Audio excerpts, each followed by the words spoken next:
ساری دنیا میں دھوم مچانے والی وبا کورونا وائرس کے جاری قہر سے گزشتہ 24 گھنٹوں کے دوران 760 نئے کیسز آئے ہیں، جبکہ 4 نئی اموات کے بعد مرنے والوں کی تعداد 1448 بتلائی جاتی ہے۔ ریاستی محکمہ صحت کے مطابق ریاست میں کورونا وائرس سے صحتیاب ہونے والوں کی تعداد 2,55,380 ہو گئی ہے۔ چہارشنبہ اور جمعرات کے درمیان 42,242 کووڈ-19 ٹیسٹ کیے گئے۔ اس طرح اب تک پوری ریاست میں 53,22,150 کووڈ-19 ٹیسٹ کیے جا چکے ہیں۔ ریاستی بی جے پی کے ایک وفد نے آج گورنر ٹی سوندراراجن سے ملاقات کر کے ایک یادداشت پیش کی اور ان پر زور دیا کہ وہ GSMC کے مجوزہ انتخابات کے آزادانہ اور منصفانہ انعقاد کو یقینی بنائیں۔ بی جے پی کے OBC مورچہ کے قومی صدر ڈاکٹر لکشمن سابق MLA نے اس وفد کی قیادت کی۔ وفد نے TRS پر انتخابی مہم کو مذہبی رنگ دینے کا الزام عائد کیا اور کہا کہ حکمران جماعت کسی بھی قیمت پر چناؤ جیتنے دھاندلیاں کر سکتی ہے۔ جامبا کے TRS امیدوار آنند گوڑ نے آج بعد نماز جمعہ درگاہ حضرات یوسفین پر حاضری دی اور چادر گل چڑھائی۔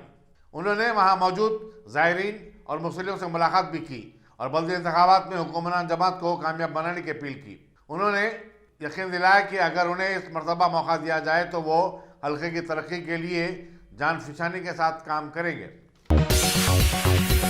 مرکزی مملکتی وزیر داخلہ جی کشن ریڈی نے آج اسمبلی حلقے امبرپیٹ میں بی جے پی امیدواروں کی تائید میں مہم چلائی۔ انہوں نے کہا کہ امبرپیٹ کے عوام کے لیے ان کے دل میں ایک خاص جگہ ہے۔ انہوں نے عوام سے اپیل کی کہ وہ مجوزہ بلدی چناؤ میں بی جے پی کے امیدواروں کو کامیاب بنائیں تاکہ شہر کی مجموعی ترقی ہو سکے۔ انہوں نے کہا کہ اگر ایک مرتبہ بی جے پی منتخب ہو جائے تو پھر شہر کی صورت ہی تبدیل ہو جائے گی اور حیدرآباد کا نام ساری دنیا کے شہروں میں نمبر 1 آ جائے گا۔ مجلس کے صدر اور رکن پارلیمنٹ بیرسٹر اسدالدین اویسی نے آج اسمبلی حلقے جات کاروان اور نامپلی کے مختلف ڈویژن میں مجلس کی انتخابی مہم چلائی۔ انہوں نے اپنے پیدل دورے کے دوران عوام سے ملاقات بھی کی اور کہا کہ وہ بلا خوف و خطر اپنے حق رائے دہی کا استعمال کریں۔ انہوں نے بتایا کہ مجلس ہمیشہ سے ہی عوام کے درمیان رہنے والی جماعت ہے۔ اس نے اپنے اسمبلی حلقوں میں کروڑوں روپے کے ترقیاتی کام انجام دیے۔ ان کے دورے میں مجلسی ارکان اسمبلی کوثر محی الدین، جعفر حسین معراج، پارٹی امیدواروں کے علاوہ مجلسی کارکنوں کی بڑی تعداد ان کے ہمراہ تھی۔ وجے نگر کالونی کے مجلسی امیدوار ڈاکٹر شیخ محمد قاسم نے آج زیبا باغ اور دوسرے مختلف علاقوں میں گھر گھر جا کر رائے دہندوں سے ملاقات کی اور مجلس کو کامیاب بنانے کی اپیل کی۔ انہوں نے کہا کہ مجلس کو مستحکم کرنا وقت کی اہم ترین ضرورت ہے۔ پارٹی کے کئی کارکن ان کے ہمراہ اس دورے میں شریک تھے۔ پرانے شہر کے حساس علاقوں میں انتخابی ماحول کو گرماتے ہوئے بی جے پی کے ریاستی صدر بنڈی سنجے نے آج اسمبلی حلقے جات یاقوت پورہ اور ملک پیٹ کے کئی ڈویژنوں میں پارٹی کی انتخابی مہم میں حصہ لیا۔ انہوں نے روڈ شو کرتے ہوئے عوام سے بی جے پی کو ووٹ دینے کی اپیل کی۔ انہوں نے کہا کہ بی جے پی پرانے شہر میں ترقی کے لیے ہر ممکن کوشش کرے گی۔ بنڈی سنجے نے کرماگوڑا اور آئے صدن پر خصوصی توجہ دی۔ بی جے پی کے الیکشن انچارج بھوپندر یادو کی موجودگی میں کانگریس کے سابق وزیر مکیش گوڑ کے بیٹے وکرم گوڑ اور دیگر ساتھیوں نے بی جے پی میں شمولیت اختیار کر لی۔ بی جے پی کی قومی نائب صدر ڈی کے ارونا اور بی جے پی کے دیگر ریاستی رہنما اس موقع پر موجود تھے۔ بھوپندر یادو نے وکرم گوڑ کو ان کا زعفرانی کھنڈوا پہناتے ہوئے پارٹی میں خیر مقدم کیا۔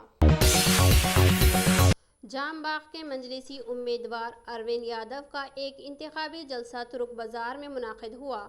جلسے سے پارٹی امیدوار اروند یادو کے علاوہ مجلسی قائدین مرزا رحمت بیگ قادری، اطہر فاروقی اور دوسروں نے خطاب کیا۔ انہوں نے عوام سے اپیل کی کہ وہ آنے والے بلدی انتخابات میں مجلس کو بھاری اکثریت سے کامیاب بنائیں۔ انہوں نے کہا کہ مجلس ہمیشہ عوام کے درمیان رہنے والی جماعت ہے اور وہ بلا لحاظ مذہب عوام کی خدمت کا ریکارڈ رکھتی ہے۔ جلسے میں عوام کی بڑی تعداد شریک تھی۔ دتاتریہ نگر کے MIM امیدوار ذاکر باقری کا ایک انتخابی جلسہ ٹپا چبوترے میں منعقد ہوا، جس میں مقررین نے مجلس کی کارکردگی پر روشنی ڈالی اور بتلایا کہ مجلس ہی حقیقی معنوں میں عوام کی خدمت گزار ہے۔ جلسے سے پارٹی امیدوار ذاکر باقری، معین پہلوان اور دوسرے مجلسی قائدین نے خطاب کیا۔ کارون ڈویژن کے مجلسی امیدوار سوامی یادو کے انتخابی مہم میں رکن پارلیمنٹ اور صدر مجلس بیرسٹر اسد الدین اویسی نے حصہ لیا اور مغل نگر کے علاقوں میں پد یاترا کی۔ ان کے ہمراہ مجلسی رکن اسمبلی کوثر محی الدین اور دوسرے بھی تھے۔ بہار اسمبلی میں آج چیف منسٹر نتیش کمار اور قائد اپوزیشن تیجسوی یادو کے درمیان اس وقت زبردست بحث ہوئی جب ایک دوسرے نے کرپشن کے الزامات لگائے۔ اس کے بعد سارے ایوان میں شور و غل مچ گیا۔ چیف منسٹر نتیش کمار کے بیان کے بعد تیجسوی یادو نے کہا کہ یہ شخص جھوٹ بول رہا ہے۔ اس پر چیف منسٹر برہم ہو گئے۔ چیف منسٹر نے کہا کہ انہوں نے تیجسوی یادو کے باپ لالو پرساد یادو کو 1990 میں پہلی مرتبہ چیف منسٹر بنایا تھا۔ ہنگامے کے پیش نظر اسپیکر وجے کمار نے ایوان کی کارروائی کو 19 گھنٹے کے لیے ملتوی کر دیا۔ دہلی میں آج ہریانہ کی سرحد پر پولیس اور کسانوں کے درمیان 5 گھنٹوں تک جھڑپ ہوئی۔ پولیس نے دہلی چلو احتجاج کے تحت ہریانہ کے کسانوں کو دارالحکومت میں داخل ہونے سے روک دیا۔ ریتی سے لدی لاریاں اور خاردار تار لگا دیے گئے تھے۔ پولیس نے کہا کہ کرونا وائرس کے پیش نظر ایسا کرنا ضروری ہو گیا تھا۔ احتجاجیوں کو دہلی میں آنے سے روکنے کی کوشش کی گئی۔ پولیس نے بعض کسانوں کے بعض گروپس کو احتجاج کے مقام تک لے کر چلی گئی۔ دوسری طرف کسانوں کے کئی گروپس ٹریکٹرز کے ساتھ دہلی میں داخل ہونے کے لیے بضد تھے۔ ایسے میں پولیس کو واٹر کینن اور پھر آنسو گیس کا استعمال کرنا پڑا۔ دیگر ریاستوں اتر پردیش، اتراکھنڈ، راجستھان، کیرلا اور پنجاب کے ہزارہ کسان بھی چلو دہلی پروگرام میں حصہ لینے کے لیے پہنچے تھے۔